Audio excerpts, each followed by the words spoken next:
for our second installment of the simultaneous sip. So what I want to get into a regular practice is kicking it right off with the sip, because some people are just going to got to sip and go. So everybody cheers this morning, 10:30 a.m. on the East Coast. Let's have our sip. Cheers. Cheers. And I've moved on to coffee this morning because I'm saving my second espresso kick for later in the afternoon. But I want to use up about 15 minutes, maybe a little bit less this morning. Let me just get my angle right, just right here. But on the first attempt at the simultaneous sip, literally the cameras were a little bit fuzzy. So I wanted to retell why I'm doing this. I got this idea from Scott Adams, and a lot of people don't know who Scott Adams is. Some people know about the comic strip Dilbert, and but that's not how I got to know Scott Adams. Scott Adams, I heard about on X, maybe 8 years ago, because then known as Twitter, because he got canceled. And if you cancel something or prohibit it, I will get very curious about what's happening there. So my mom used to make a joke when I was little. I used to ride my bike around Key West a lot, but there was a sign I saw one time that said no jumping off of bridge. And that's when I figured out where the jumping bridge was. So if it says no jumping off of bridge, I'm going to think, hey, that's a bridge I can jump off of. So I rode my bike down that road, and now it's known as Jumping Bridge in Key West. I wasn't the first one to jump off that bridge, but that's what brought me to Scott Adams. Now, in particular, if we think about what we're doing in wealth management and SaaS, and he's got this book called Reframe Your Brain, the user interface for happiness and success. So when he published this, I'm always reading, I try to always be reading a couple books at a time, but this is one that, I'd love to read throughout the day to fill in the gaps. And what he poses a situation and then a way to reframe the situation. As an example, he will pose a usual frame and then a reframe. This is about wanting versus deciding. I'm going to spend more time on another reframe, but the usual frame is I want to do something. The reframe is I've decided to do something. I've wanted to do this simultaneous sip for a long time. I decided to do it about a month ago. And so, if we're having conversations with people we care about and we say that we've decided to do something, they take that way more seriously. And so do you deep down inside, versus like just wanting to do something. That's something like a slacker says, decide to do it and then get better. Even with the podcast and the simultaneous sip, the best thing that I can do, I remember the first sales guy I ever worked for said, get out there and suck.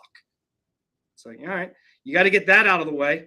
So, it's important to just get started. So decide to do something, you'll take it way more seriously. The other reframe, and I'll get into more details, but I want to move along quickly. I know we're all busy, is about time management.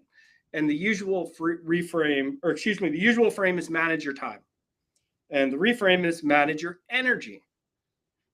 Big one in the wealth management space. The wealth management space gives all of us a lot of freedom. I think that's what we find so sexy about it, is we can decide how hard we want to work. I think that I know there are so many of us that are up between 5 and 7 a.m., just getting more done between 5 and 7 a.m. than we would between 11 a.m. and 5 o'clock in the afternoon. And that's managing your energy and not your time. So I'm going to read a piece from this, Managing Energy Instead of Time. Let me just take one more sip before I get started. Let's hear it. It's good coffee. Say it again, Hike. I'm saying, let's hear it. I have the book, so you're giving me a little spoiler, but let's hear it. Yeah, Hike had made a recommendation to me. We're reading a book about agentic kind of trends, but this one here I brought to him, Reframe Your Brain. So we're going through it together.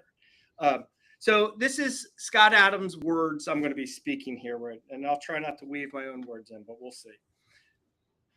I've written managing time and managing energy instead of time. I've written approximately 11,000 comic strips since the beginning of. Now, one more thing I want to say: Scott Adams is a dying man. So when he's on X, he does these events where he's talking about how meaningful these things are to him. So I wanted to throw that out there. It's an opportunity to see this guy operate in real time. It's not going to last. Nothing does. But so here we go. I've written approximately 11,000 comic strips since the beginning of my cartooning career in 1989.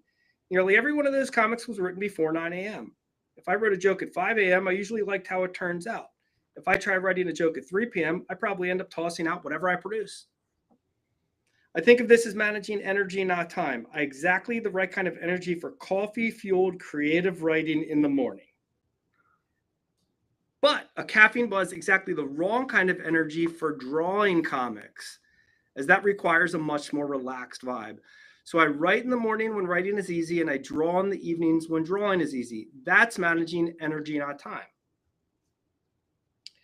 So the usual frame: manage your time. The reframe: manage your energy. So here's where this next page resonates so much with me. So I'm going to probably take me a minute or two to get through this.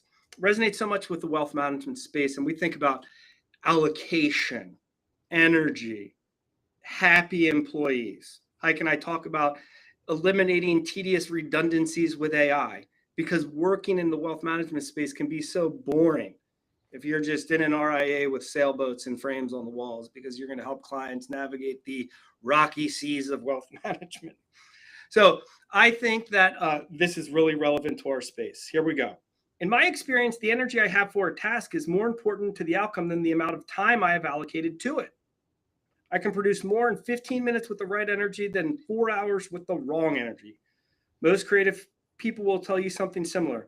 There's a time of day that works best for creative work and other times that do not work at all. The same holds for exercise. I have the right energy at about noon each day, so that's when I do it.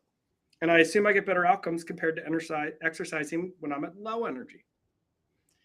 The secret to managing energy as opposed to time is to gain as much control as you can over your own schedule. If you have a boss, you might not have options about when you do what. If you have a spouse, family, a pet, or other obligation, those two can force you out of the more productive and happy energy management mode into time management mode. That's why I say you should favor life choices that give you schedule flexibility. For example, if you get 2 job offers that seem equivalent, but one gives you more schedule freedom, take the freedom. Likewise with relationships, if you're equally attracted to 2 people and need to choose, consider picking the one who gives you the most schedule freedom. Freedom is a good tiebreaker for decisions with unpredicted outcomes. The other good tiebreaker is how much you will learn in one situation versus the other. When you manage energy instead of time, you might not get around all the tasks that you need to be done. This is an important part. The solution to that: don't do all the tasks, at least not today. If this sounds irresponsible, think of all the things that ever went wrong because you didn't get to something done that was in the bottom 20% of your priorities. I think this resonates with everybody, in our space with the lists that we're working on today. Bottom 20% probably don't matter. So he says, I'll do that. Exercise 2 right now. And if either of us thinks of one example, I'll be amazed. Okay, begin. I'm done, he says. I got nothing. Neither do you. I'm guessing. The least important 20% of your tasks are unlikely to have made a difference in your life. Let them go. It's hard at first, but you'll get used to it. There might be some blowback when certain tasks get postponed, but you can more than make up for them by being able to do your creative and important work when your energy is at its best. So I loved that because I find, I have a wife and 3 kids, and I've mentioned that a couple times on the podcast. The only time I find time is to sleep. Is so if I'm going to do something on my own, the person that I'm going to take time from isn't my wife or my kids or the family. I'm going to take it away from me. I'm going to sleep a little less. So I guess I have to set my alarm for 4 a.m. What's the big deal? Am I going to fall asleep during meetings during the day? No. Probably fall asleep around 8:30 at night though. But it's how we manage our time is I have to get up and do things because I love the morning. It's so quiet. I get so much done. It's unbelievable.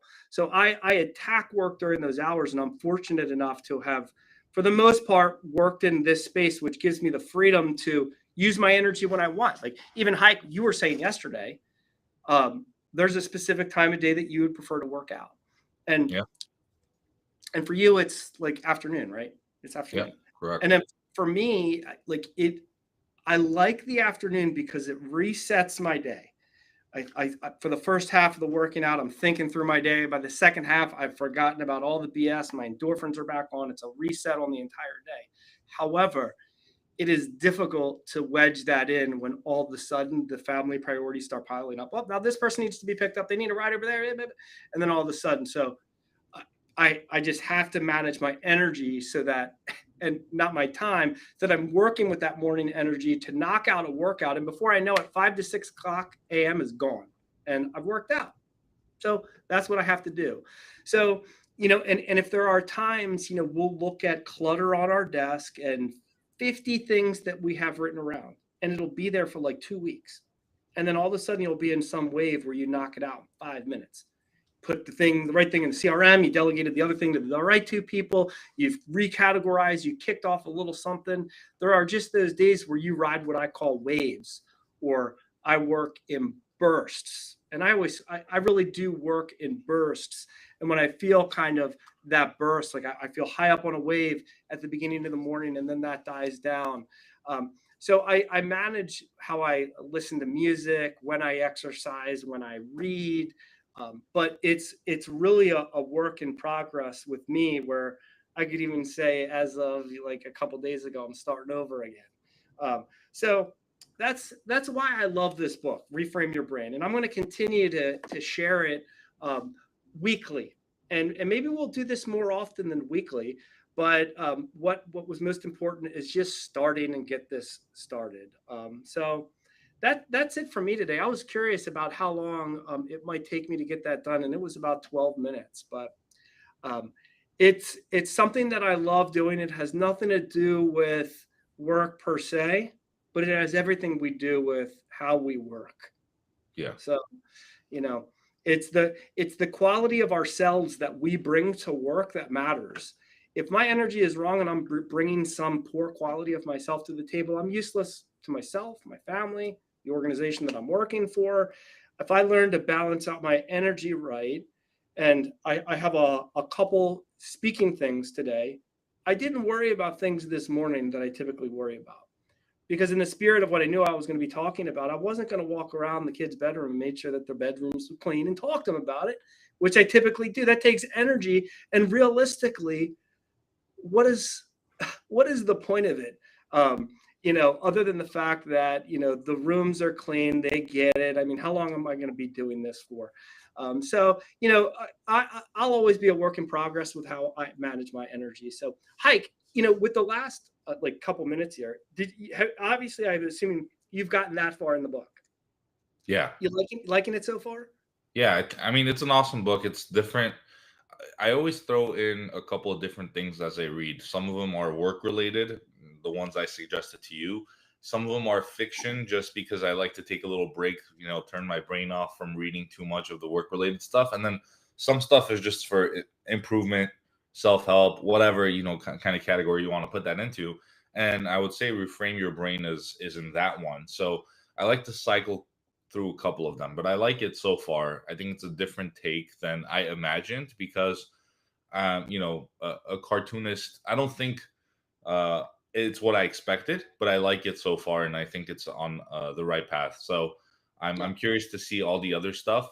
I mean, the first one you read is like alcohol is poison, and you're like, yeah, I mean, who's going to disagree with that? And there's all these things that help other people, but what's interesting is like a lot of what I have come to as a conclusion in my day to day and life and whatever is brought up in those books as reframes, right? So it's like you kind of taking the first stab at riding a bike, falling, scraping your knee, and then you're like, well, I should do it this way, and then you were reading it, which is kind of nice and refreshing, because it's more of a validation. Plus, you're not alone in the world out there, where some things are being realized by folks who are further down in life than you are. So I think it's super interesting. I'm looking forward to the rest of it. But I'll Right. probably have it done by the next time you present it to the Right. other excerpts for everyone else. Right. They are. So he goes through, let's just say 200 reframes. Alcohol is poison is one that will resonate with people that, let's say you're a light drinker and you just find that fundamentally alcohol is poisonous to your health. In the same way for me, I took from that sugar is poison. I've got to work sugar out of my diet. 100%. It's poisonous. Getting it out of my diet is a good idea, right? Like, who's going to argue with that? So, some of them will not resonate with you at all. That's why I try to share the ones that will resonate, especially with our space. And some of them are really fundamental. And when we were talking yesterday, like some of the most fundamentals are so critical to revisit.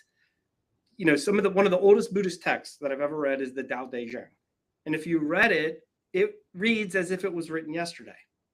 And it's fundamental. Of course, I need to slow down my breathing.